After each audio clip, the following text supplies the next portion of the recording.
Minnesota town's entire police force resigns, leaving chief with 0 prospects. Hey, this is how you get your employer's attention. If you want your employer to make changes and they refuse to, imagine if the whole company quits. Imagine that. Goodhue, Minnesota, a small town in the southeastern part of the state, lost its entire police force after the chief and other members of the force handed in their resignations.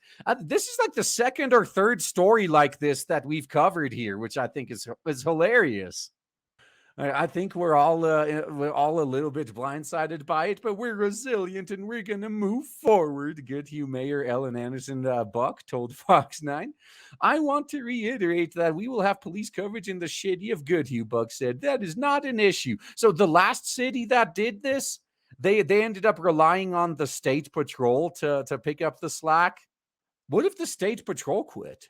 And Police Chief Josh Smith, who will continue to serve in his position until August 24th, told shitty officials that he could not find anyone to sign up to join the police force. This has been 3 weeks now. We have 0 applicants and 0 prospects, Smith said on July 26th. I've called every PD around for the youngest guys out there getting into the game. There's nobody getting into the game. I wonder why. Why does no one want to be a cop nowadays? No idea what it could possibly be. If you want to keep the PD, this is something we want to continue going with. Something needs to change dramatically and drastically, and it's got to happen now. Yeah, that's what he warned them about last month, and clearly it didn't happen now. One Goodhue shitty council member praised the police force for maintaining law and order in the town of Goodhue. I can probably speak for everyone when I say they provide excellent safety and security to our community, and the small town policing that they did, we want that back. Whatever it is you guys did to make them quit, how about you stop doing that? The Police Chief Smith also told the Goodhue Shitty Council the police force was losing on recruitment numbers because of the low pay and competition from larger shitties. And of course, the council refused to raise their pay. Man, I see this so much in the business world too. The number of times I've actually had to deal with a customer that like they tried to cut corners to save money, only to end up paying 3 times as much to fix what was broken because they cut corners and didn't do it right.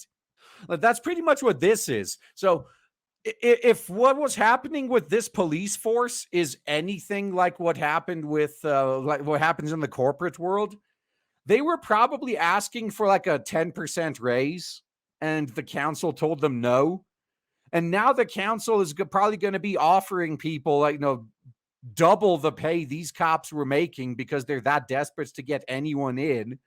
Like, you could have just paid an extra 10% instead of an extra 100%, but okay, you guys are smart. The largest shitty in Minneapolis, site of one of the most important policing stories of the last decade. The last ex-Minneapolis police officer to be convicted following the overdose of George Kirby received a sentence of 4 years and 9 months. So, yeah, why does no one in this state want to join the police? Like, when they know that like their government is going to throw them under the bus to appease the hate mob. Before the sentencing was decided, Thao took the time to talk about Jesus, recalling that while distressed in prison over false narratives surrounding the case, he was reading the Bible. Goodhue Police Department, the mayor, and the members of the shitty council did not respond to requests for comment. Well, the police department won't be... you got to get them quick, man. They're not going to be around for much longer.